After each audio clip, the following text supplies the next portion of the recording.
벌써 제가 4주째 말씀을 전하고 있다는 게 저도 믿기지 않고 정말 시간이 정말 빨리 지나갔습니다.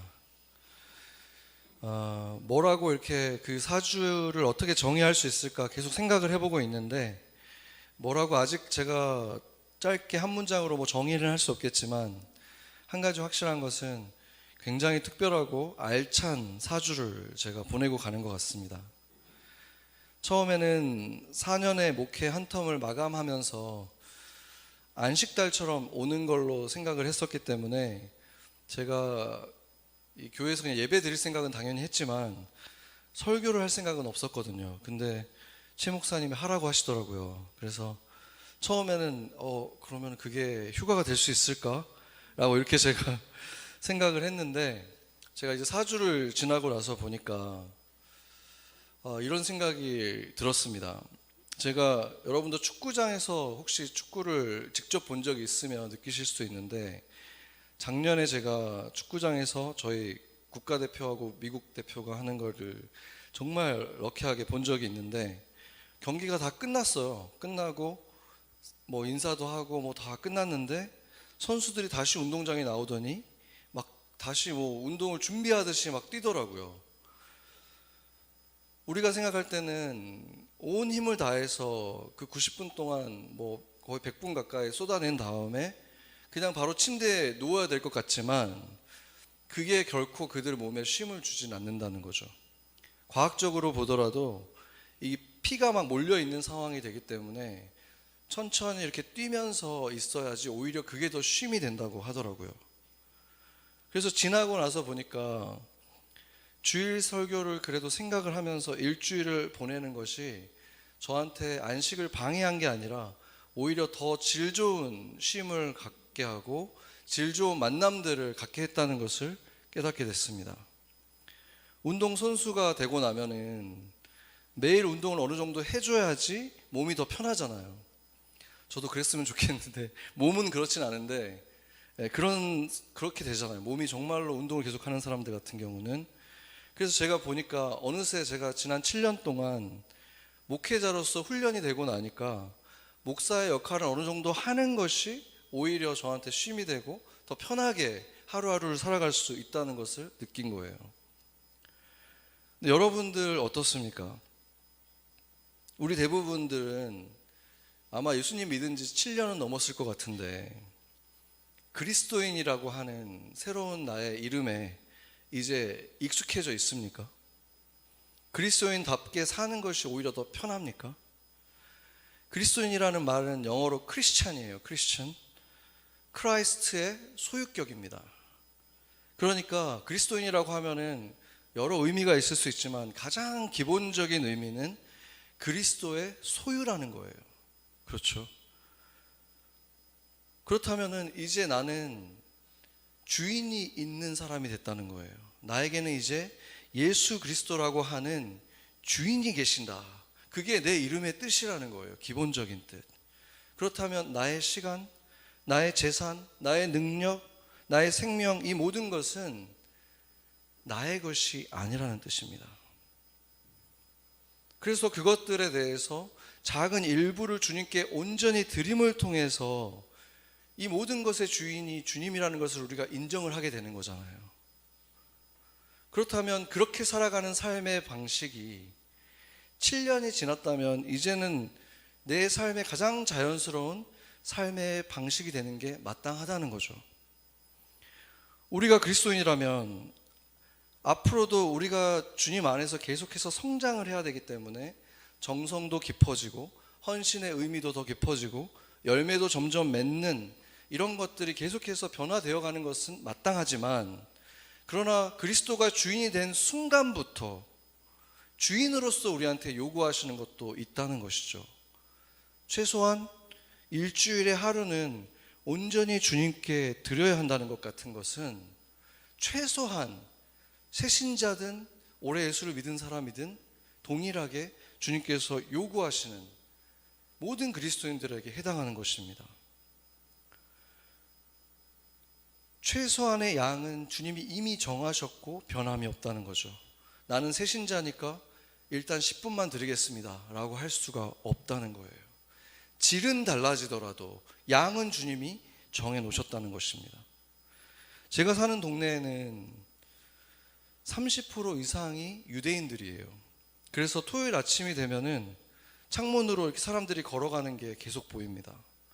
회당을 향해서 걸어가는 건데 비가 오나 눈이 오나 절대 운전을 할 수 없기 때문에 차를 타지 않고 어린 아이들의 손을 잡고 더 어린 아이 유모차에 태워서 끌고 가는 모습을 매주 토요일 보는 거예요.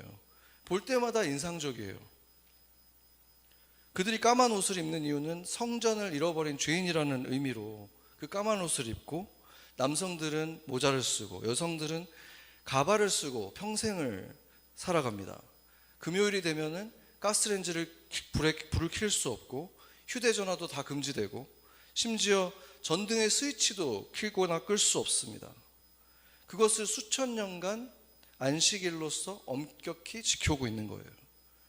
그게 유대인으로서 최소한의 도리라고 여기면서 지키며 살아가고 있는 거죠. 사실 그들은 아직 눈에 베일이 덮여 있는 거예요. 그래서 메시아를 알아보지 못하고 그렇게 그냥 하나님의 명령이니까 지키고 있는 거죠, 안식일을. 그런데 우리 그리스도인들이 누리는 은혜는 그들에 비하면 얼마나 더 부요합니까? 우리는 예수 그리스도를 알고 그분의 십자가의 죄사함도 알고 부활의 능력도 알고 심지어 그 부활의 생명이 우리 안에 같이 살아갑니다. 비교할 수가 없어요. 그렇게 모세의 율법과 그리스도의 생명은 비교조차 할 수 없는데도 우리는 일주일에 하루 주님의 날을 영과 진리로 마음과 정성을 다해서 주님께 잘 드리고 있습니까?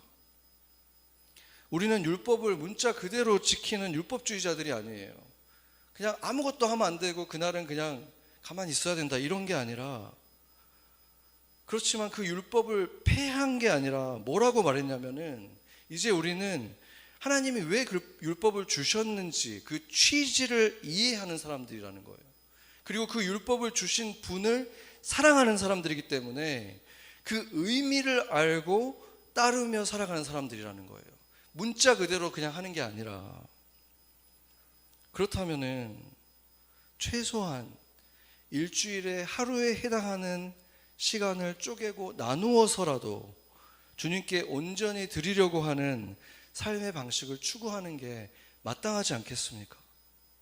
그래서 제가 지난 주일에 일주일에 우리가 잠자는 시간 빼고 여기서 예배 드리는 시간 빼고 한 13시간 정도, 그 정도를 주님과 주님의 몸된 교회를 위한 시간으로 한번 드려봅시다 라고 도전을 했었습니다. 어떤 분들은 이미 그 이상을 드리고 있는 분들도 있겠죠. 또 어떤 분들에게 일주일에 13시간이라는 시간이 들을 때는 몰랐는데 막상 생각을 해보니까 어마어마하게 긴 시간처럼 느껴질 수도 있을 겁니다. 일주일로 쪼개봐도 하루에 2시간이에요.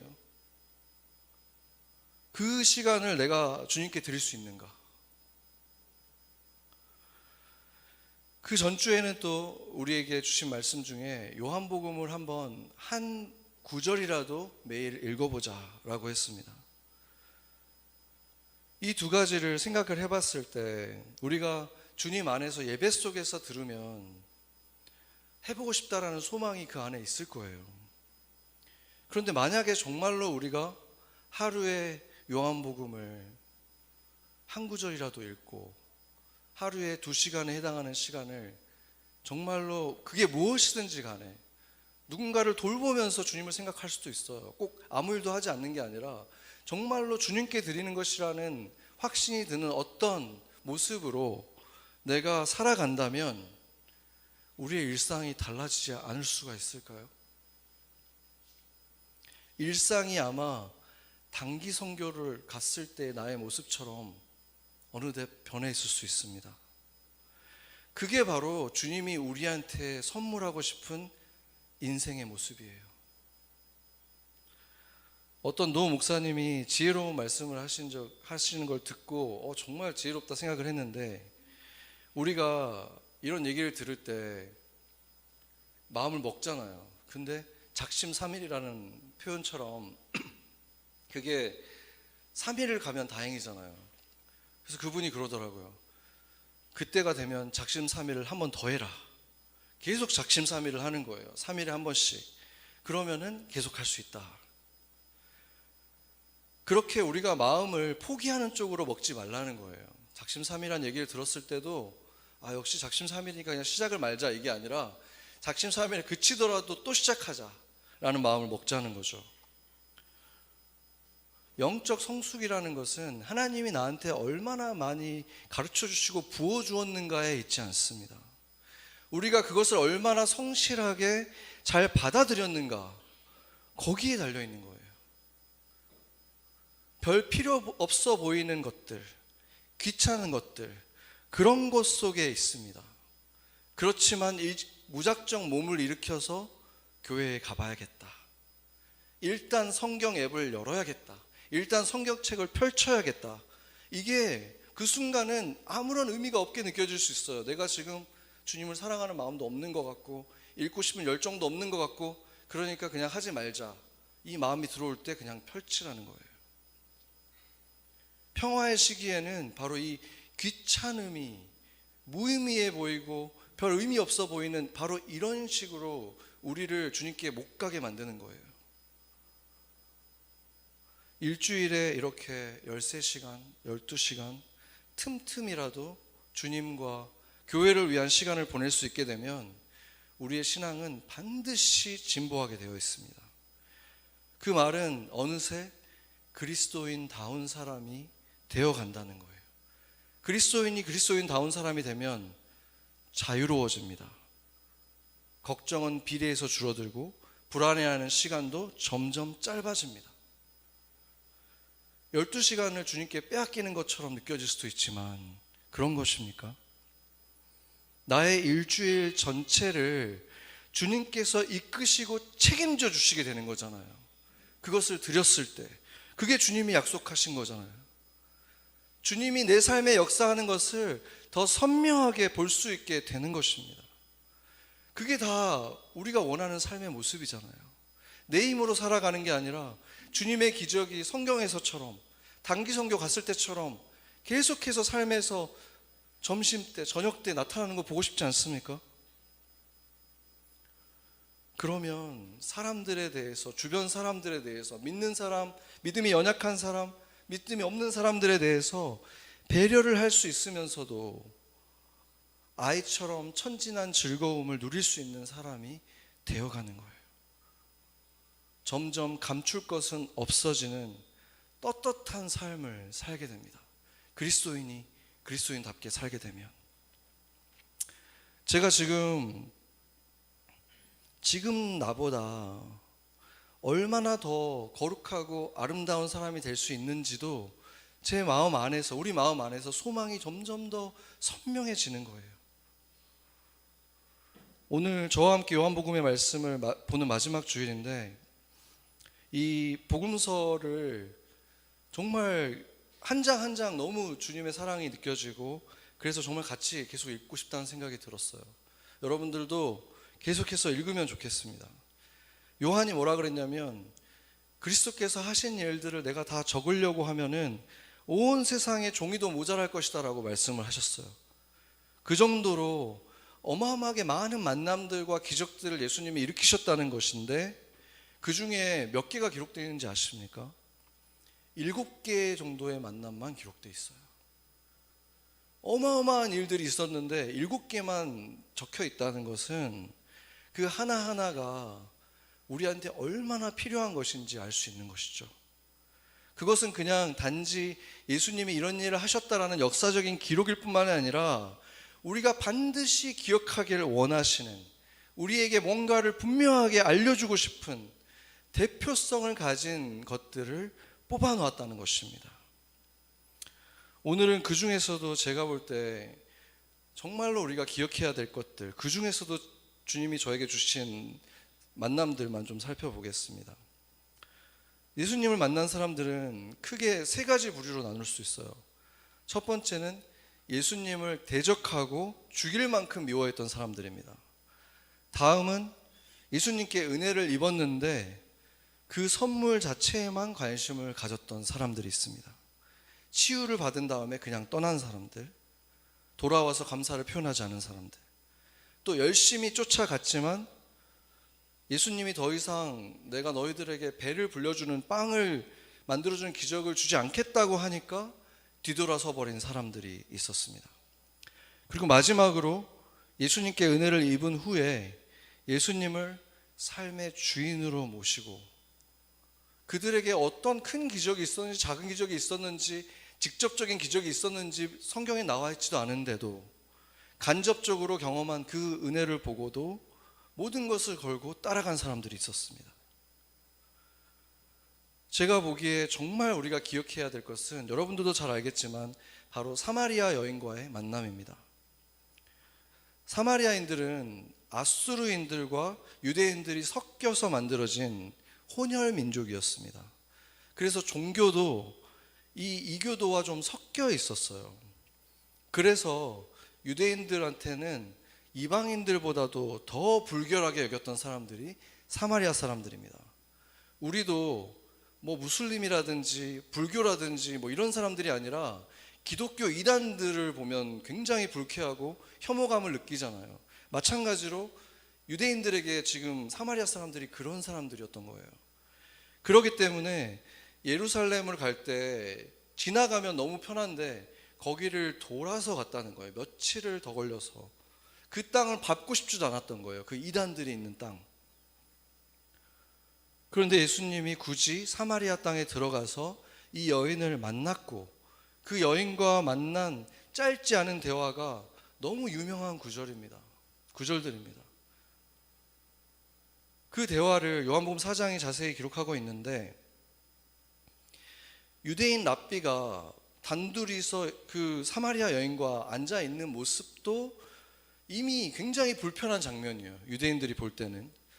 그런데 이 여인이 그냥 사마리아 여인이 아니었잖아요. 계속해서 남자가 바뀌어서 지금도 남편이 아닌 사람과 수치스러운 삶을 살고 있는 여인이었어요. 그러니까 사마리아 사람들도 상종하지 않을 정도로 혀를 찰 정도의 여인이었다는 것입니다. 그 여인이 물을 길러간 시간은 우리 시간으로 정오였는데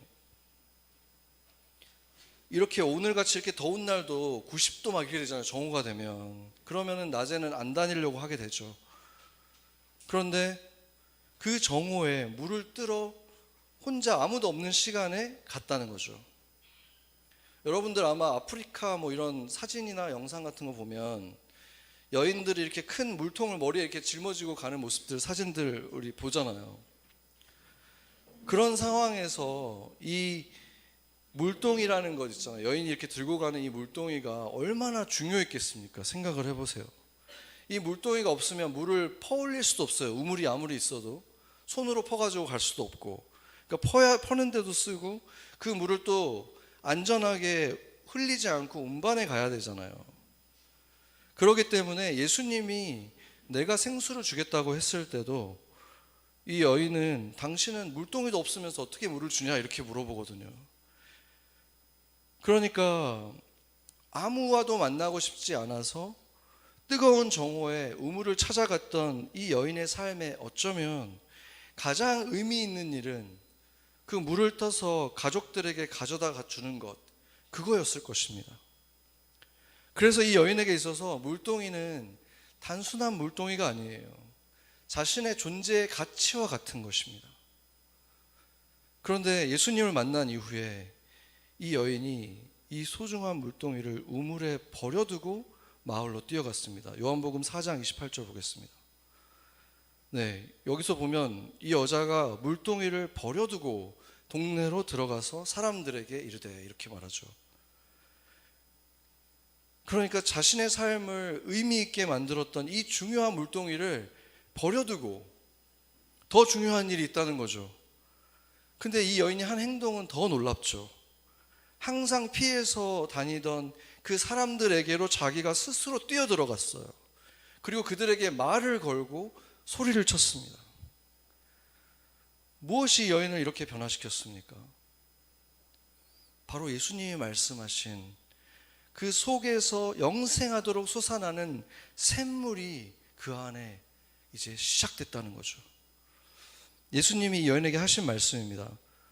요한복음 4장 13절 14절 혹시 있나요? 없나요? 요한복음 4장 14절 13절 14절 없나요? 네. 네, 제가 읽겠습니다.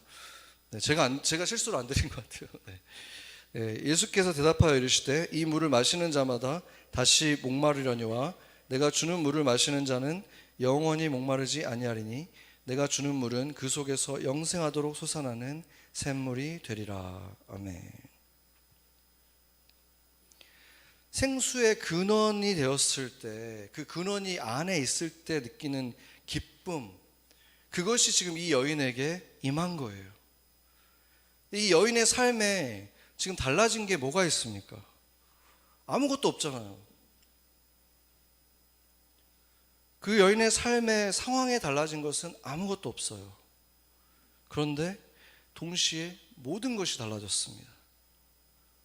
여전히 매일 물을 길러 와야 될 것입니다. 그런데 그 의미는 완전히 달라지는 거예요. 삶의 의미도 달라졌습니다.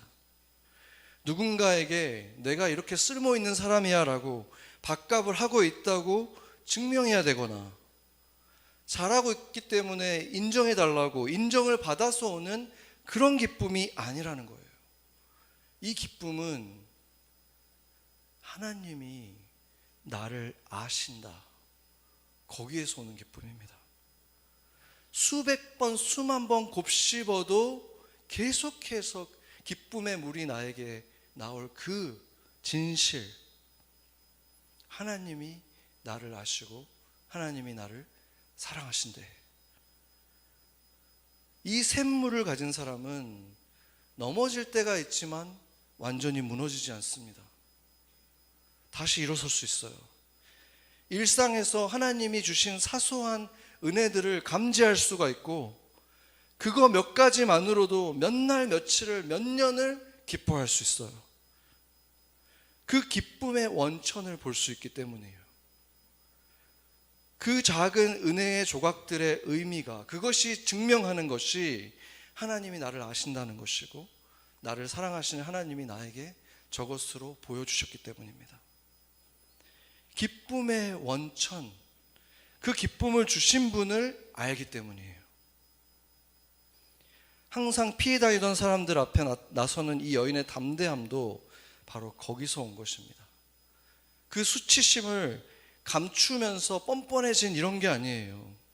하나님의 사랑을 알았고 떳떳해졌기 때문에, 그 수치심을 알면서도 사랑하시는 주님을 알았기 때문에 그렇게 떳떳해질 수가 있는 거예요. 그래도 주님이 나를 사랑하셔. 은혜를 입으면 어둠에 숨지 않습니다. 나를 받아주시고 사랑해 주신 자비로운 하나님을 자랑하고 싶어지는 거예요. 주님은 우리가 이 사마리아 여인과의 만남을 반드시 기억하고 내 삶 속에 내 마음이 계속해서 나를 무언가로 증명하고 싶을 때 이 생각을, 이 메시지를 계속해서 품고 계속 거기에서 나오는 단물을, 영원한 단물을 먹기를 원하신다는 것입니다. 이 교회의 말씀에 보니까 그 첫 페이지에도 예배하는 자는 영과 진리로 예배할 것이다, 이 말씀도 예수님이 이 사마리아 여인에게 주신 말씀이에요. 예수님의 마지막 명령 중에 예루살렘과 사마리아와 땅끝까지 이르러 내 증인이 되리라 라고 사마리아라는 지명을 꼭 집어서 말씀하실 때 주님의 마음에는 이 여인과 이 여인을 통해서 주님을 만난 마을 사람들이 있었던 것입니다. 그리고 이어지는 5장에 보면 베데스다라고 하는 연못에서 38년 동안 걷지 못하던 자를 예수님께서 즉시 일으키는 장면이 있습니다. 제가 요한복음을 정말 계속해서 여러 차례 묵상하다 보니까 조금 이상하게 느낀 부분이 생겼어요. 이 장면에서 무려 38년 동안 걷지 못하고 누군가가 나를 넣어줘서 저기서 고침을 받아야지 하는데 못 고쳐졌던 그 아픔과 슬픔, 그게 얼마나 심했겠습니까?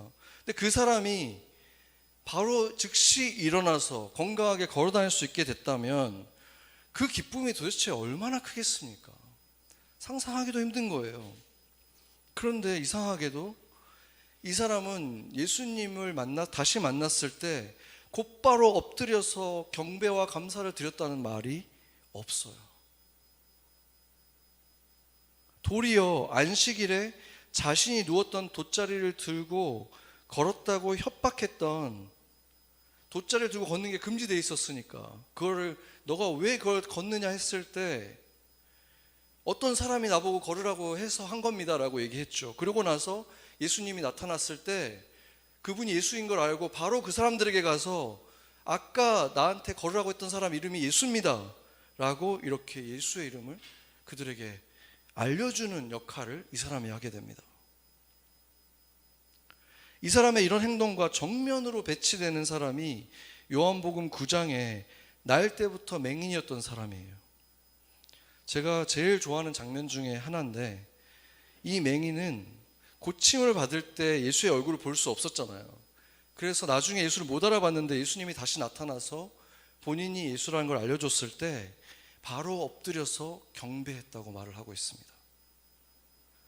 더군다나 이 사람과의 만남은 더 구체적으로 기록되어 있는데, 이미 종교 지도자들이 와서 가족들과 이 사람에게 너를 출교시키겠다고 협박을 한 상태였어요. 그런데도 이 사람은 예수가 하나님이 보낸 사람이 아니면 어떻게 이런 일을 하겠냐 하면서 그들에게 도전하는 담대함을 보여줘요. 이 맹인은, 맹인의 부모가 자기 자식인데 날 때부터 맹인이었던 이 자식이 눈을 떴으면 얼마나 기쁘겠습니까? 근데도 출교당할 것이 두려워서 그 애한테 직접 물어보세요라고 얘기하잖아요, 이 부모가. 그러니까 그 정도로 출교가 무서운 것이었다는 거예요. 율법을 보더라도 재산도 뺏길 수가 있고 사회적으로 완전 매장당할 수 있는 거였거든요. 그만큼 두려운 것이었는데 이 맹인은 그것에 대한 두려움이 없이 자신을 구원해 준 하나님에 대해서 감사만 하는 거예요. 그런데 이 출교가 이렇게 무서웠다는 것을 알고 나면 왜 베데스다의 그 38년간 병을 앓았던 자가 은혜를 입었지만 종교 지도자들이 그렇게 무섭게 나왔을 때 예수라고 그 사람을 보호하고 자기는 죄가 없다고 말하려고 했는지, 자기는 빠져나가려고 했는지 이해가 가는 것이죠. 병은 이미 나았잖아요. 이제 사회에서 살아갈 방법을 찾아가야 되는 거 아니에요. 유대교 지도자들은 지금으로 따지면 행정, 사법, 종교 모든 권리를 다 가지고 있었어요. 절대 권력자들입니다. 그들에게 잘 보이는 게 더 중요했습니다. 그렇다면 이처럼 거의 똑같은 은혜를, 기적이 아니고는 설명이 안 되는 은혜를 누리고 나서도 이 두 사람은 어떻게 이렇게 차이를 보일 수가 있었을까요? 사도 바울은 예수님을 믿겠다고 따라온 교회 안에 있는 사람들이었는데 그들 가운데에서 하나님을 바르게 따르지 않는 사람들에 대해서 뭐라 그랬냐면, 너희들의 신은 사실은 너희들의 배다 이렇게 말을 했어요. 너희들의 배가 너희의 신이다 라고 말을 했어요. 예수님도 오병이의 기적 이후에 예수님을 열심히 쫓아온 사람들이 있었잖아요. 배를 타고 바다까지 건너면서 쫓아왔어요. 그런데 예수님이 그렇게 말씀하셨습니다. 너희가 나를 따르는 것은 먹고 배가 불렀기 때문이다 라고 꾸짖으셨어요. 사람들이, 제가 들어보니까 여기도 사주 카페들이 많다고 하더라고요.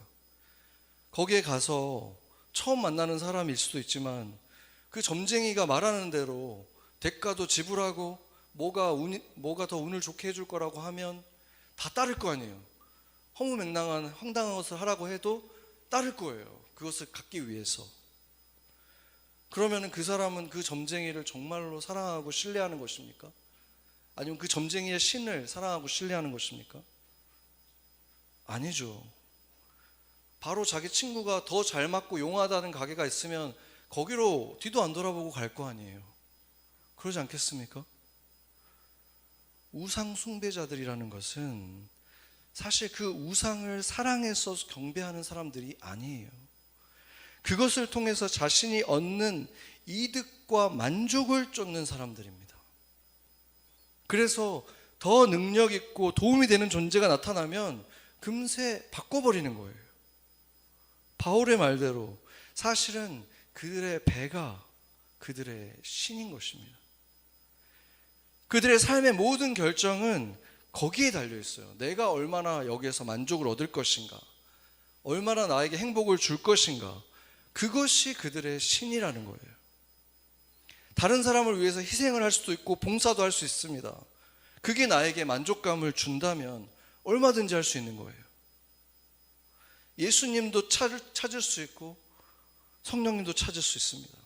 내게 도움이 된다면 언제든지 간절히 이름을 바꿔가면서 부를 수 있어요. 그런데 그 한계가 명확하죠. 나에게 손해가 나면, 불리해지면 버린다는 거예요. 결국 나에게 진짜 중요한 건 나의 행복, 나의 만족이기 때문입니다. 그러나 그리스도인들은 주님을 주인으로 모신 사람들이에요. 그리고 주님은 그의 자녀들, 그에게 속한 사람들을, 그의 소유를 돌보십니다. 여호와는 나의 목자시니 나에게 부족함이 없다. 영어로 말하면은 The Lord is my shepherd, I lack nothing. 이 말 생각해 보세요. I lack nothing. 아무것도 lack하는 것이 없다. 부족한 게 없다. 주님이 나의 목자가 되시면, 주님이 나의 주인이 되시면 나는 아무런 부족함이 없는 사람이 된다. 진정한 만족은 주님이 주인 될 때만 오는 것이라는 것입니다. 돈, 명예, 인기, 사람들이 인정해주고 칭찬해주는 것, 심지어 가족도 아닙니다. 그 어떤 것도 그 자체로 영원한 만족을 줄 수가 없다는 거예요.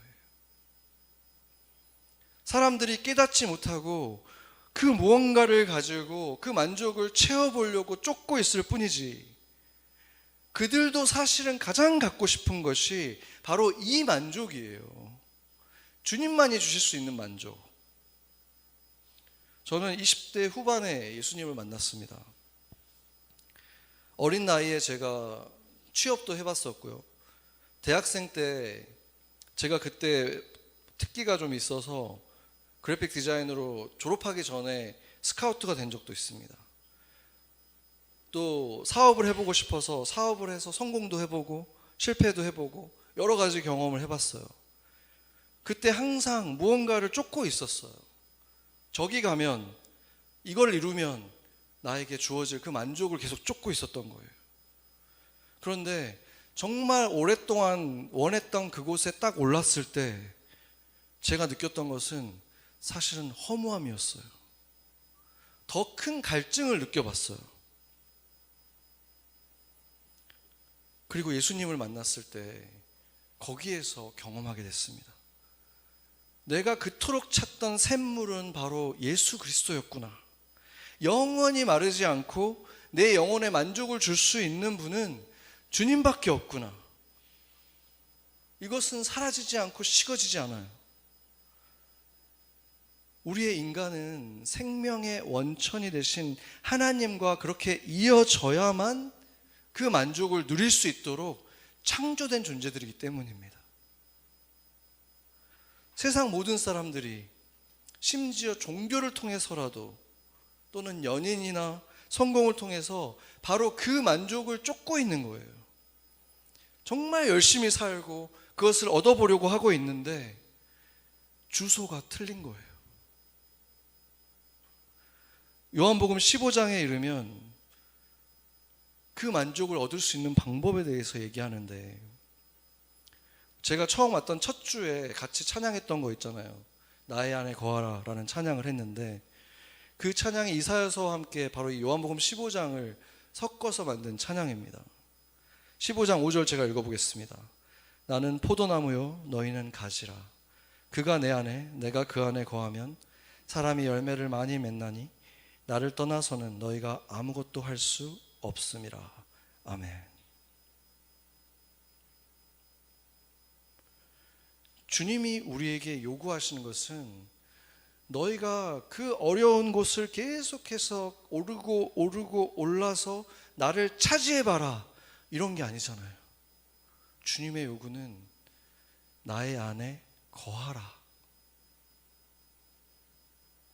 내가 예수님 안에 거하는 삶을 살기만 하면 열매를 많이 맺을 것이고, 그 열매는 하나님 아버지께 영광이 될 것이고, 우리는 예수님처럼 아버지께 기쁨이 되고 사랑을 받을 것이다. 그리고 그 사람의 기도는 구하는 대로 이루어진다. 어마어마한 약속들을 하고 있습니다. 내가 누리는 이 기쁨을 그 사람도 누릴 것이다 약속하고 있습니다. 엄청난 약속들이 가득한데, 그것을 통해서 주님이 이루고 싶은 것이 무엇입니까? 15장 17절 보면 내가 이것을 너에게 명함은 너희로 서로 사랑하게 하려 함이라. 아멘. 이것은 방법이면서 또 결과인 거예요. 예수님의 모든 말씀은 결국은 거기로 향해 가고 있어요. 예수님을 삶의 주인으로 모시면, 예수님 안에 거하면 예수님이 거하시는 그 사람과의 관계마다, 예수님이 주인 되시는 그 영역마다 우리가 말하는 그런 사랑이 아니라 주님이 말씀하신 사랑이 그 안에서 자라나서 꽃을 피우고 열매를 맺으면서 그 관계 속에서, 그 영역 속에서 예수가 점점 더 선명하게 나타난다는 거예요.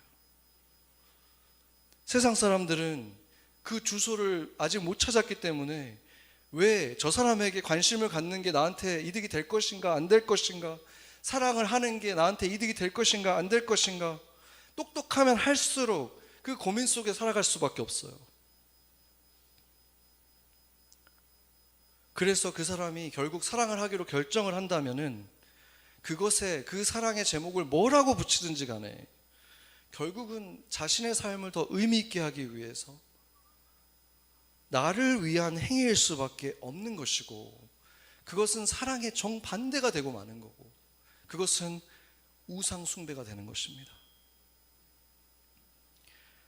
만약에 오랜 신앙생활을 했지만 여전히 예수님을 내 소원을 들어주시고 도와주는 분 정도로 여길 때가 많다, 그렇다면 그것은 마치 나를 위해 예수라는 이름을 가진 우상을 세워둔 것과 같은 것입니다.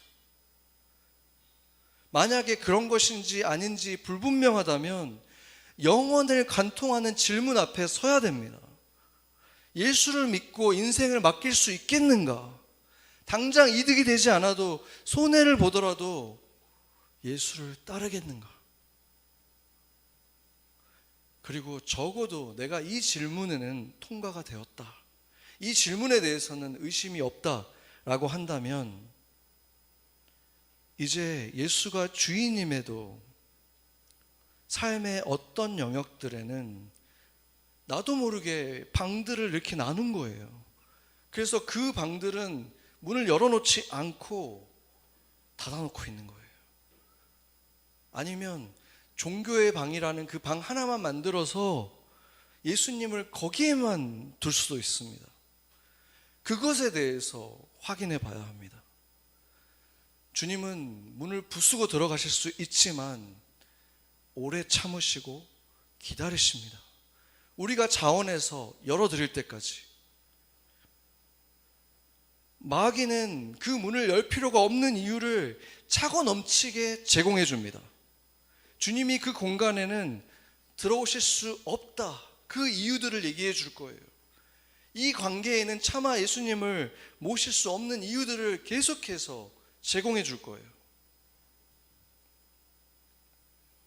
그런데 만약에 그 이유가 주님이 너무 실망하실 것 같아. 이거는 주님에게도 좀 감추는 게 주님과의 관계를 맺는 데 좋을 것 같아. 그게 진실입니까? 요한복음 4장 18절 보면 사마리아 여인에게 예수님이 이렇게 말씀하셨잖아요. 너에게 남편 5이 있었고 지금 있는 자도 내 남편이 아니니, 이렇게 말씀하십니다. 주님은 그 여인이 얼마나 수치스러운 인생을 산 사람인지 알고 계셨어요. 그런데 굳이 그 여인을 찾아가셨습니다. 주님이 우리에 대해서 모르실 것 같습니까? 다 아시고 받아주신 거예요. 지금도 다 아시면서 참고 계시는 부분들이 있을 겁니다. 몰라서가 아니라. 요한복음에 의하면 인류가 결국 영원한 벌을 받게 되는 유일한 죄는 우리가 지은 이 많은 죄악들 하나하나가 아니라 그 죄값을 다 치러주신 분, 예수 그리스도를 주인으로 모시지 않은 것, 그 죄 하나 때문에, 빛이 비추었는데 그 빛을 등지고 어둠 가운데 머물러 있기로 결정한 바로 그 죄 하나 때문에 가는 거예요. 그런데 내 삶의 영역들 가운데 방 하나만 내어주고, 집은 다 내가 차지하고 방 하나를 내어주고 그분을 주인이라고 말할 수 있습니까? 만약에 여러분이 학생이라면 크리스천인 학생이 아니라 학생인 크리스천으로 살아가야 합니다. 그 차이를 알겠습니까? 크리스천인 직장인이 아니라 직장인인 크리스천으로 살아야 한다는 거예요. 그것을 우리가 매주 만나서 서로 격려해주고 하나님의 말씀 앞에서 함께 고민하고, 실패했다면 그렇게 크리스천으로 살아가는 것이 실패한 거에 대해서 위로해주고 다시 도전하자고 힘을 주고 응원하고, 잘못을 하면 서로의 발을 씻겨주듯 가장 더러운 부분을, 수치스러운 부분을 서로에게 내어주고 용서를 받는, 바로 그러한 곳이 그리스도의 몸된 교회가 되는 것입니다. 예수님을 만난 사람들은 세 종류로 나뉘었습니다. 예수님을 받아들이지 않은 사람들,